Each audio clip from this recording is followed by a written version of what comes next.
Let's bring in Jean-Pierre Lacroix, Deputy Secretary General of the UN's peacekeeping operations. He leads the UN's Department of Peace operations, overseeing peacekeeping missions worldwide in some 11 countries.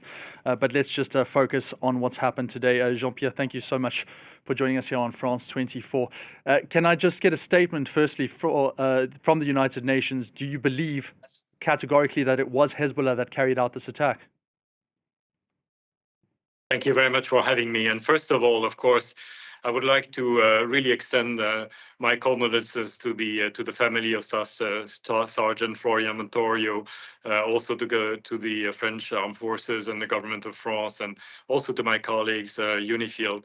It's the third peacekeeper, the fourth peacekeepers killed, UNIFIL peacekeepers killed since the beginning of the hostilities this year, and we have two other French peacekeepers seriously injured, and one of them also with injuries less serious, but still.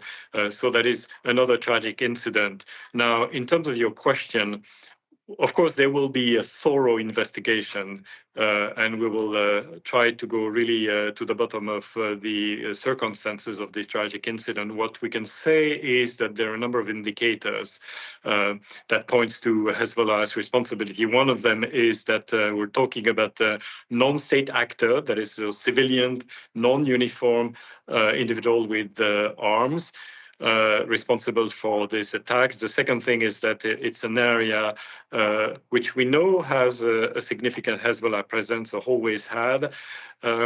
It's also an area where a number of weapon caches were found over the last weeks and months. So a number of very serious indicators, but then again, we will have a thorough investigation. What I would like to emphasize as well is that we really call on the perpetrators to be identified and brought to justice and be held accountable. How do you imagine that is going to happen? The Lebanese themselves say that they are also in coordination with you and are going to be launching that investigation. But to date, it has been so difficult to actually find perpetrators accountable since the war began between Hezbollah and Israel some 6 weeks ago, since it reemerged.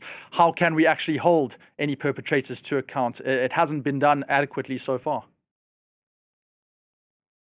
It is true that it's challenging, of course, but it shouldn't. We shouldn't just give up on the importance, the critical importance of accountability, and we count on the Lebanese authorities. Again, I mean, as far as we're concerned, we will carry out this investigation. And similarly, as you know, we had a number of incidents prior to this one. Some of them were attributable, we believe, to Hezbollah, others to the Israel Defense Forces. In that latter case, of course, we also called for the Israeli authorities, for the perpetrators to be identified and held accountable. And we also call on all of them to stop and make sure that there won't be any more such attacks against peacekeepers. It's been a really difficult couple of weeks for Hezbollah. Again, already 4 peacekeepers killed, and we currently have 9 injured peacekeepers in hospital. That has to stop. You said after those March attacks that killed those Indonesian peacekeepers that all acts that endanger peacekeepers must stop, and they could actually also constitute war crimes. But another peacekeeper, as you say, is now dead. What action can you actually take? I mean, you haven't approached the ICC as things stand. What we do, first of all, I mean, we do our best to protect our peacekeepers. There are a number of very serious security and safety measures. You know, we have reduced the movement. Actually, I believe that the French peacekeepers were carrying out a movement for the purpose of resupplying one of the UNIFIL facilities. I also want to emphasize that in spite of all these constraints, UNIFIL has done a lot to help the civilians who remained in the area that are affected by hostilities. We currently still have 80,000, more or less 80,000 civilians south of the Litani. You know, there is at the same time a huge effort to make sure that the safety and security of our peacekeeper is protected to the extent possible, but in a very dangerous and difficult environment. On the other hand, our UNIFIL colleagues believe, and of course rightly so, that it is their duty to continue to do, to the extent possible, what they're mandated to do. Again, very much under constraint, very much focused on resupplying, making sure that we don't vacate any of the positions. At the same time, we support the civilian population.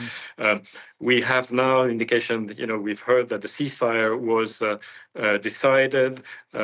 We hope that as a result of that, we will see less violence, that the violence will abate. Hopefully, we won't see any more those tragic incidents. At the same time, UNIFIL will be in a position to do more to support the Lebanese authorities in implementing Security Council Resolution 1701, which is about disarming Hezbollah and making sure that ultimately holding weapons will be a monopoly for the Lebanese state. Let's talk about 1701, because now, as we speak, the Israelis themselves have talked about a new yellow line being implemented.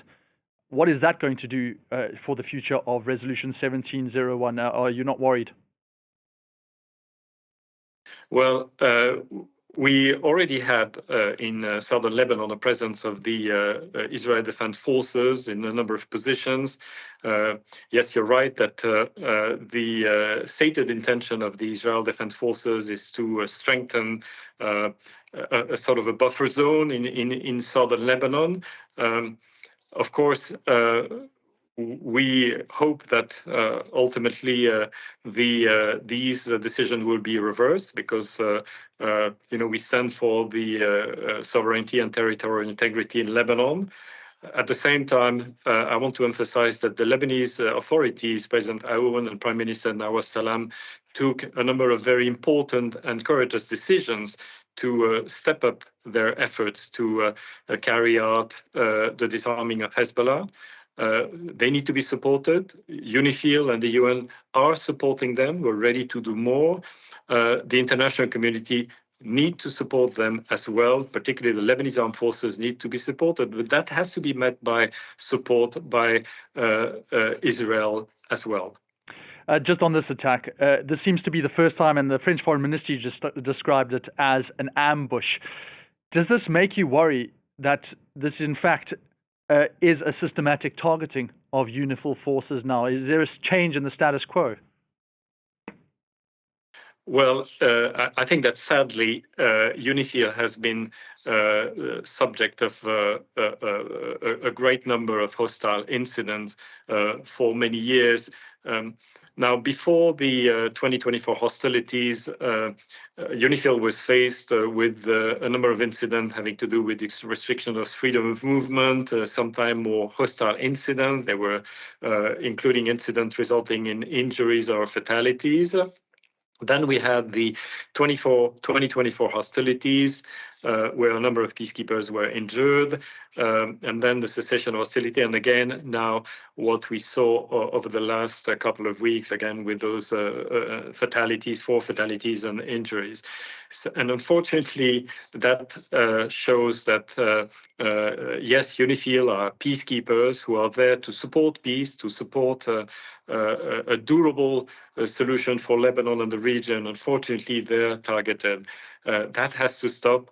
The UN is there to help. The UN needs the support of the parties, needs the support of, again, the Lebanese authorities, who are now showing a high level of political will. We need the support of the Israeli authorities as well to carry out that process. And those attacks against peacekeepers absolutely need to stop. Now, you have just a final question until the 31st of December this year. That's when your mandate for UNIFIL actually officially ends. Based on what's going on, the situation is very precarious. Do you expect to extend that mandate, or what are the plans in place once that actually approaches its end?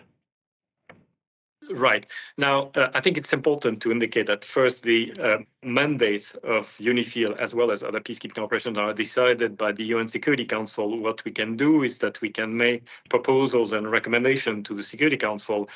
In that particular case, the Security Council decided to terminate the mandate of UNIFIL by 31 December this year. But we were also requested by the Security Council to provide options for a UN presence post-UNIFIL in order to support the implementation of Resolution 1701. That is, again, support the disarming of Hezbollah and the reaching out the objective of a full control and monopoly of the Lebanese authorities on weapons in Lebanon.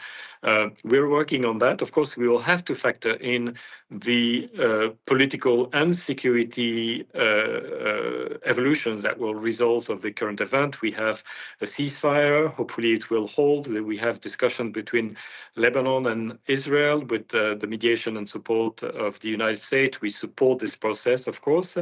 We'll have to see. I think it's premature to speculate on what this will produce.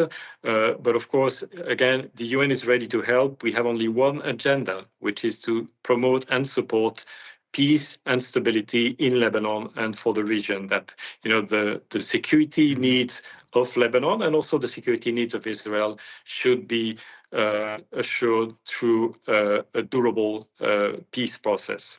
Jean-Pierre Lacroix, thank you so much. A durable solution on that note. We end this interview. Thank you so much for joining us here on the World Roundup Show on France 24.